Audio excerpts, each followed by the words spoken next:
74 वर्षीय रामचंद्र जी हाथ में लिफाफा लिए हुए घर में घुसे। पत्नी सरिता उन्हें देखते ही खुश हो गई थी। वे बोली, क्या राहुल की चिट्ठी आई है? वह कब आ रहा है? परंतु उनके उदास चेहरे पर निगाह पड़ते ही वे चिंतित हो उठी थीं। क्या हुआ? तबीयत तो ठीक है। आपका चेहरा क्यों इतना उतरा हुआ है? पत्नी के सारे प्रश्नों को नजरअंदाज करते हुए रामचंद्र जी सोफे पर नीरस भाव से धम्म से बैठ गए थे।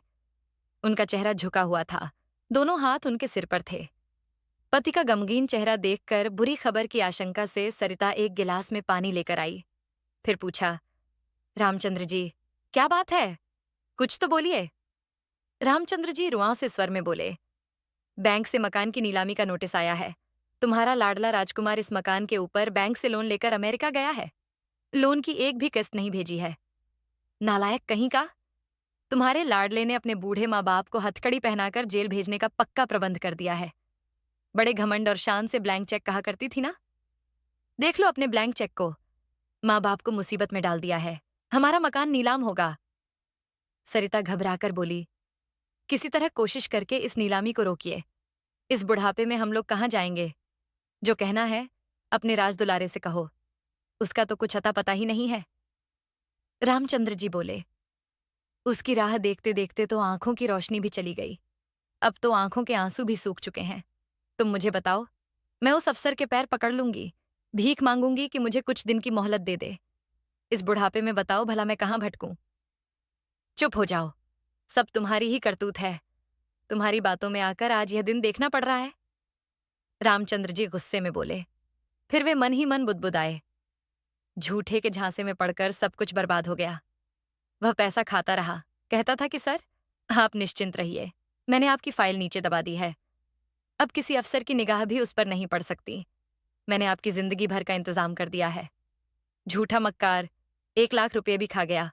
न कुछ करा न धरा। पत्नी को रोते देख वे खींचकर बोले, सरिता, शांत हो जाओ। अब सब कुछ ऑनलाइन हो गया है, इसीलिए कोई कुछ कर भी नहीं सकता। सरिता चुपचाप बैठी थी। उन्हें अपने चारों ओर अंधकार दिखाई पड़ रहा था। अंधेरे में तीर मारते हुए उन्होंने अपने 2-4 परिचितों को फोन मिलाया, परंतु किसी से अपनी समस्या कहने की हिम्मत नहीं जुटा पाई। उनके जहन में बार बार बेटी तुल्य ननद प्रिया का चेहरा याद आ रहा था। अपने बेटे के मोह में अंधी हो गई थी।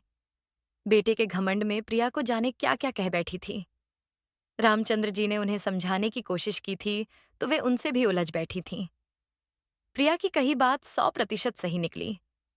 उसकी कही हुई बात उनके दिल पर हथौड़े सी हमेशा चोट करती रहती थी। भाभी, अब समय बदल गया है। बेटे बेटी में अब कोई फर्क नहीं रह गया। ब्लैंक चेक की रट दिन रात आप माला जपती रहती थीं, जबकि उसके लक्षण तो ऐसे हैं कि वह ब्लैंक ही न रह जाए। एक दिन वह आई थी, केवल उन्हें आगाह करने के लिए। भाभी, आपका बेटा बिगड़ रहा है। अपनी आंखों के ऊपर से पट्टी खोलिए। जब उसकी असलियत खुलेगी तब आपको मेरी कही बात याद आएगी। रामचंद्र जी बोले, मैं प्रिया से बात करूं? अब तो वही एक सहारा दिखाई पड़ रही है। किस मुंह से उससे मदद मांगोगी? तुमने उसे कितना जलील किया था। मेरा तो राखी का रिश्ता भी टुड़वा दिया। और आज जब तुम्हें जरूरत है तो उसकी याद आ रही है। एक बात समझ लो, पैसा बड़ी बुरी चीज है। मदद मांगते ही अपने भी पराये हो जाते हैं। उसे तो तुम दुश्मन ही समझती थी। सरिता अपने आंसू पोंछकर बोली, रामचंद्र जी, हम लोग प्रिया से अपना लोन चुकता करने को कहेंगे, फिर ये घर उसी के नाम कर देंगे और हम लोग किराएदार की तरह उसे हर महीने किराया दे दिया करेंगे।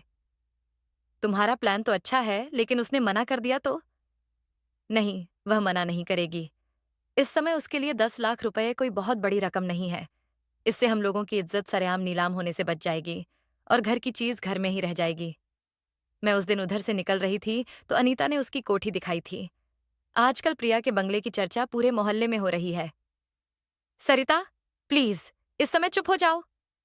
वे चुप होकर मन ही मन सोचने को विवश हो गई कि आज की स्थिति के लिए काफी हद तक क्या वे खुद ही जिम्मेदार नहीं हैं? रामचंद्र जी चिंतित मुद्रा में शून्य में निहार रहे थे। उनके उदास और मुरझाए हुए चेहरे को देख सरिता घबरा उठी थी। यदि रामचंद्र जी इस सदमे को न झेल पाए और इन्हें कुछ हो गया तो उनका क्या होगा? वे चुपचाप वहां से उठकर अंदर कमरे में चली गई थीं। काफी देर तक वहीं बैठे बैठे सोचती रही। जब किसी तरह का कोई समाधान नहीं सूझा तो उन्होंने अपना मोबाइल उठाया और प्रिया से माफी मांगते हुए अपनी सारी समस्या खुलकर कह डाली थी। सरिता अपनी ननद प्रिया के उत्तर की प्रतीक्षा कर रही थी। फिर पति का ध्यान आते ही वे गिलास में दूध लेकर आई। रामचंद्र जी ने दूध की ओर निगाह उठाकर भी नहीं देखा। फिर भला वे क्या खाती पीती। पति पत्नी दोनों ही भविष्य के अंधकार की काली छाया की चिंता के कारण एक दूसरे की ओर पीठ करके लेट गए। थके हुए रामचंद्र जी कुछ देर में खर्राटे भरने लगे थे, परंतु निराशा की गर्त में डूबी सरिता अतीत के पन्नों को पलटने में उलझ गई थी। प्रिया उनकी छोटी और प्यारी सी ननद थी, जिसकी शादी करने में रामचंद्र जी ने अपना सब कुछ लुटा दिया था। परंतु लालची पति के अत्याचार से परेशान होकर प्रिया अपनी 5 वर्ष की बेटी अनन्या को लेकर उनके पास लौटकर आ गई थी। रामचंद्र जी अपनी बहन प्रिया को पिता तुल्य स्नेह देते थे। उन्होंने सबसे पहले उसे अपने पैरों पर खड़े होने की सलाह दी। भाई बहन की मेहनत रंग लाई थी। प्रिया ने पहली बार में ही बैंक की परीक्षा पास कर ली थी। प्रिया की तनख्वाह और प्यारी सी अनन्या के आ जाने से उनकी खुशियों में 4 चांद लग गए। ननद भाभी के बीच प्यारा सा रिश्ता था। नन्ही सी अनन्या के ऊपर वे अपना प्यार लुटाकर बहुत खुश थीं। वह स्कूल से आती तो वह स्वयं उसे अपने हाथों से खाना खिलाती, उसके साथ खेलती। सब कुछ सुचारू रूप से चलने लगा था। प्रिया अपनी तनख्वाह को सरिता के हाथ में ही रखती थी, परंतु फिर भी अक्सर मां न बन पाने की कसक सरिता के मन में उठ जाया करती थी। उनकी शादी के 14 वर्ष पूरे हो चुके थे और अब तो वे मां बनने की उम्मीद भी छोड़ बैठी थी। मां बनने के लिए वे डॉक्टरों के साथ साथ मौलवी, पंडित, गंडा तावीज, मंदिर मस्जिद हर जगह चक्कर काटते काटते निराश हो चुकी थीं। वे अनन्या को पाकर अपने गम को अब काफी हद तक भूल बैठी थीं, परंतु कुछ दिनों से उन्हें चक्कर और मितली की शिकायत रहने लगी थी। एक दिन प्रिया ही उन्हें जबरदस्ती डॉक्टर के पास ले गई। वे मां बनने वाली थीं, ये जानकर खुशी के मारे फूली नहीं समा रही थी। प्रिया ने भाभी की सेवा में रात दिन एक कर दिया था। उन्हें बिस्तर से जमीन पर पैर भी नहीं रखने दिया था। वह घड़ी भी जल्द आ गई थी जब सरिता ने प्यारे से बेटे को जन्म दिया था। सरिता की देखभाल के लिए उनकी अम्मा आ गई थीं। रामचंद्र जी, तुम्हें बहुत ही खुश होना चाहिए। बेटा तो ब्लैंक चेक की तरह ही होता है। इसकी शादी में मनचाही रकम भर के चेक कैश करवा लेना। अम्मा की बातें सुन सरिता की आंखें चमक उठी थीं। वे बात बात पर बेटे को ब्लैंक चेक कहकर पुकारती और घमंड में रहने लगी थीं। समय को तो पंख लगे ही होते हैं। राहुल भी स्कूल जाने लगा था। अनन्या 5वीं कक्षा में आ गई थी। वह हर बार अपनी कक्षा में प्रथम आती, कभी स्पोर्ट्स में तो कभी डिबेट में मेडल लेकर आती। राहुल भी पहली कक्षा में आ गया था, परंतु वह लाड में बिगड़ता जा रहा था। पति से लड़ झगड़ कर सरिता उसे ट्यूशन भेजने लगी थी। यदि प्रिया कभी राहुल को डांट देती तो सरिता का गुस्सा 7वें आसमान पर चढ़ जाता और वे बिल्कुल भी बर्दाश्त नहीं कर पाती थीं। उनके मन में मेरा तेरा का भेद उठने लगा था।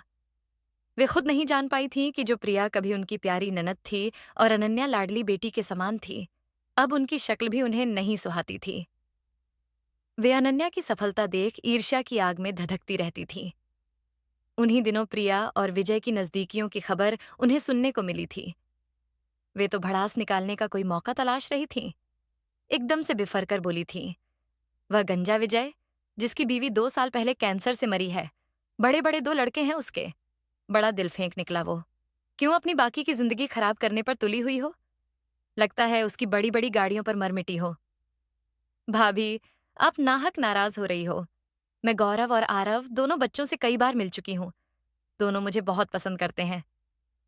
तुम्हें जहां मर्जी हो जाओ, परंतु अनन्या को मेरे पास ही छोड़ना होगा। उसके बिना भला मैं कैसे रहूंगी? वे सुबक सुबक कर रोने लगी थी।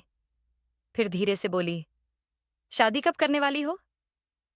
उत्तर रामचंद्र जी ने दिया था, इसी 25 मार्च को। वे चिढ़कर बोली थीं, सारी खिचड़ी भाई बहन के बीच में पक चुकी है। बस मैं ही गैर थी, जिसे तुम लोगों ने एकदम अंधेरे में रखा था। अनीता न बताती तो मुझे शादी के बाद ही पता लगता। नहीं भाभी, मैं आज ही आपसे बात करने वाली थी। प्रिया अनन्या को अपने साथ अपने नए घर में ले जाना चाहती थी, परंतु सरिता ने अनन्या को सौतेले पिता की उलटी सीधी बातें बताकर भड़का दिया था। वह अपनी मां के साथ दूसरे घर में जाने को तैयार नहीं हुई थी। प्रिया ने अनन्या को हालांकि विजय और उनके पुत्रों गौरव व आरव से कई बार मिलवाया था, परंतु सरिता और स्कूल की सहेलियों की बातों को सुनकर अनन्या माँ की दूसरी शादी के विरोध में खड़ी हो गई थी। लेकिन प्रिया अपने निर्णय पर अडिग रही थी।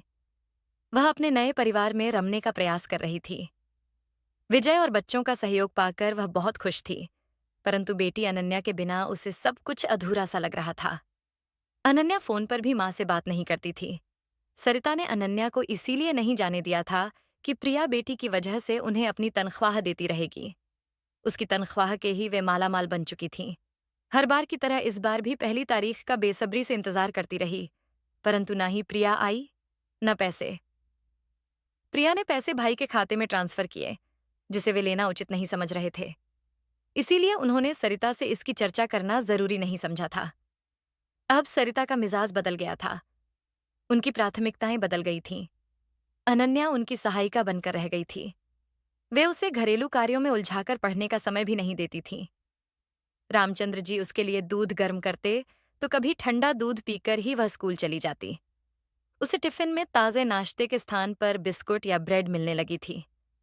स्कूल यूनिफॉर्म अक्सर प्रेस भी नहीं होती थी। जूतों में पॉलिश मुश्किल से वह कभी कभी कर पाती थी। जब फरवरी में उसका फाइनल रिजल्ट आया तो उसका बी ग्रेड देखकर सरिता पति के सामने उसकी शिकायतों का पिटारा खोलकर बैठ गई थी। स्कूल से अनन्या की शिकायत प्रिया के पास पहुंची थी।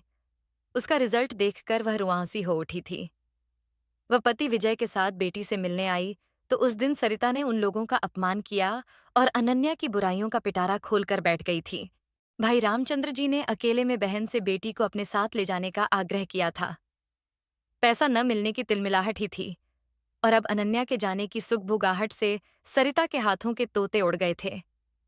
उन्हें अनन्या के रूप में एक मुफ्त की नौकरानी मिली हुई थी।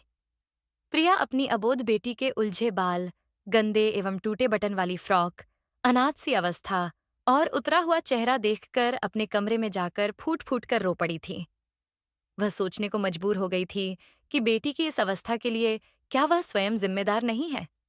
वह तो इतनी बड़ी बड़ी गाड़ियों में घूम रही है, और उनकी बेटी की ऐसी दयनीय दशा। उस दिन काफी कहासुनी हंगामे के बाद प्रिया बेटी को जबरदस्ती अपने साथ लेकर जाने लगी तो सरिता ने सारे रिश्ते तोड़ने की बात कह दी थी। उस दिन से आज तक दोनों के बीच सारे संबंध समाप्त हो गए थे। चूंकि राहुल और अनन्या एक ही स्कूल में पढ़ते थे, इसीलिए सरिता को अनन्या की ऊंचाइयों को छूने की सारी दास्तान पूरी तरह से मिलती रहती थी। राहुल ट्यूशन के सहारे बस पास भर होता रहा, परंतु उनके लाड में बिगड़ा हुआ वह ब्रांडेड कपड़ों के शौक में उलझा रहा। वे हमेशा से चाहती थीं कि उनका बेटा विदेश में जाकर डॉलर में कमाई करे। अपनी इच्छा पूर्ति के चक्कर में सरिता को इंजीनियरिंग के एडमिशन के लिए अपने प्रोविडेंट फंड से बड़ी रकम निकालकर डोनेशन के लिए देनी पड़ी थी। रामचंद्र जी एक बड़ी दुकान में सेल्समैन ही तो थे। कभी बेटे के लिए बाइक जरूरी हो गई थी तो कभी नए मॉडल का एंड्रॉयड फोन, तो कभी ब्रांडेड गॉगल्स। प्राइवेट कॉलेज की फीस और बेटे का लंबा चौड़ा हाथ खर्च देते देते उनके फंड से काफी कुछ निकलता जा रहा था। सरिता सपनों में डूबी हुई थी। रामचंद्र जी, आप क्यों परेशान हो रहे हैं? मेरा राजकुमार तो ब्लैंक चेक है। उसकी शादी में मनचाही रकम भर के वसूल लेना। यह अमेरिका जाकर इतने डॉलर कमाएगा कि आप रुपये गिन भी नहीं पाएंगे। रामचंद्र जी नाराज होकर बोले थे, हवा में मत उड़ो। अब समय बदल गया है। दहेज के बारे में सोचना भी अपराध है। एक दिन अपने मित्रों के सामने वे अपने दिल का दर्द उड़ेल बैठे थे। आजकल बच्चों की पढ़ाई में जितना खर्च हो जाता है, उतने में तो बेटी का ब्याह भी हो जाए। सभी जोर से ठहाका लगाकर हंस पड़े थे। एक मित्र ने कहा था, बात तो सही कह रहे हो, पर लड़कियां भी तो बेटों के बराबर ही पढ़ती हैं। अब मेरी बेटी भी इंजीनियरिंग कर रही है। वह तो गवर्नमेंट कॉलेज में पढ़ रही है और उसे स्कॉलरशिप भी मिल रही है। उसका तो कैंपस सिलेक्शन भी हो गया है। जिसके घर जाए, पैसे से उसका घर भर देगी। राहुल का कैंपस सिलेक्शन नहीं हुआ था। उसे कॉल सेंटर में नौकरी मिली थी। अमेरिका के हिसाब से उसे रात में जाकर काम करना पड़ता था। वह शाम को 7 बजे जाता था और सुबह 8 बजे लौट कर आता था। उसका शरीर रात की नौकरी नहीं झेल पाया था। वह बीमार होकर घर लौट आया था। काफी दिनों तक उसका इलाज चलता रहा था। वहां पर उसके कई दोस्त बन गए थे, जो विदेशों में पढ़ाई के साथ साथ नौकरी कर रहे थे। राहुल भी अमेरिका जाने को उतावला हो उठा था। उसने ग्री के लिए तैयारी शुरू कर दी। कोचिंग और फीस उसने स्वयं ही दी थी, उसने 2 बार ग्री की परीक्षा दी, परंतु असफल रहा था। वहीं पर वह उन दलालों के चंगुल में फंस गया, जो ठेके पर लड़कों को अमेरिका, इंग्लैंड और ऑस्ट्रेलिया भेजते थे। वे लड़कों को अपने जाल में फंसाने के लिए सारे हथकंडे आजमाया करते थे। एक दिन वह अपने मित्र सुदर्शन को लेकर आया था। पापा, सुदर्शन अमेरिका जा रहा है। माँ, प्लीज आप पापा को समझाइए। सबकी जिंदगी बदल जाएगी। वहां मुझे स्कॉलरशिप भी मिल जाएगी। मैं वहां से पोस्ट ग्रेजुएट करके आऊंगा तो यहाँ मुझे बहुत बड़ा पैकेज मिलेगा। वहां रहूंगा तो डॉलर में कमाऊंगा। सोचिए जरा, बड़ा सा बंगला, बड़ी सी गाड़ी, क्या ठाठ होंगे हमारे। रामचंद्र जी नाराज होकर बोले थे, सुदर्शन तो नेता का बेटा है, अपने पिता के पैसे पर ऐश कर रहा है। मेरे पास पैसा कहाँ रखा है जो मैं दे दूं। पापा, प्लीज आप कहीं से कर्ज ले लीजिए, मैं एक एक पैसा लौटा दूंगा।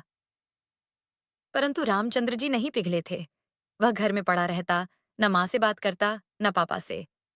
वह सूख कर कांटा हो गया था। कहीं नौकरी क्यों नहीं कर लेता? दिन भर तो लैपटॉप पर बैठा बैठा नौकरी ही ढूंढता रहता हूं। फिर किसी बीपीओ में उसकी नौकरी लग गई थी। साल भर करता रहा था, कुछ रुपए इकट्ठे कर लिए थे। अब उसने बैंक में लोन लेने के लिए अर्जी डाल दी थी। सीधा फॉर्म लेकर गारंटर की जगह हस्ताक्षर करने का हुक्मनामा सुना दिया था। घर के पेपर्स उसने रामचंद्र जी से पूछे बिना ही निकाल लिए थे। कई दिनों तक घर में अशांति छाई रही थी, परंतु हमेशा की तरह ही सरिता बेटे के समर्थन में खड़ी होकर बोली थी, पेपर बैंक में रखने से उसका भविष्य सुधर जाता है, तो इसमें क्या परेशानी है? कर दीजिए हस्ताक्षर, बेटे को पंख लग जाएंगे। वह आकाश की ऊंचाइयों को छू लेना चाहता है, तो आप क्यों बाधा बने हुए हैं? हम लोगों का क्या? थोड़ी सी जिंदगी जी लेंगे किसी तरह। बेटा दुखी रहेगा तो हम इस मकान का भला क्या करेंगे? रामचंद्र जी चिल्लाकर बोले थे, जब तक जिंदा हूं, सिर पर छत तो चाहिए कि नहीं? एक एक ईंट जोड़कर इस 2 कमरे का मकान किसी तरह बना पाया हूं, वह भी जीते जी गिरवी रख दूं। मैंने इस घर को बनाने में अपना खून पसीना बहाया है, तब जाकर यह बना पाया हूं। राहुल भी कम नहीं था। वह बचपन से ही जिद्दी था। जो सोच लेता था, वह करके रहता था। दलाल ने उसे ऐसे सपने दिखाए थे, मानो अमेरिका की सड़कों पर डॉलर बिखरे पड़े हैं। वहां पहुंचते ही वह बटोरकर अपनी झोली में भर लेगा। आखिरकार सरिता के दबाव में रामचंद्र जी को मजबूर होकर उस पर हस्ताक्षर करने ही पड़े थे।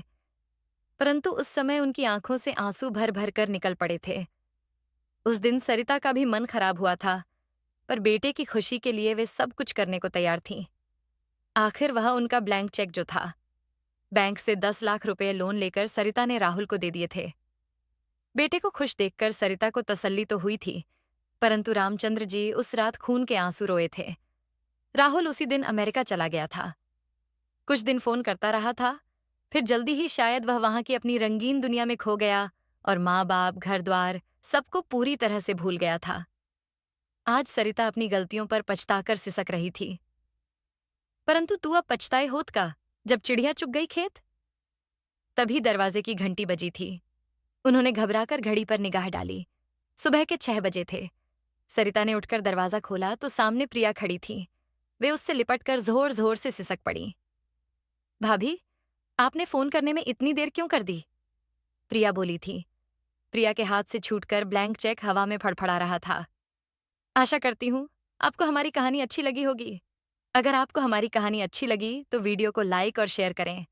चैनल को सब्सक्राइब करें। वीडियो देखने के लिए आपका धन्यवाद।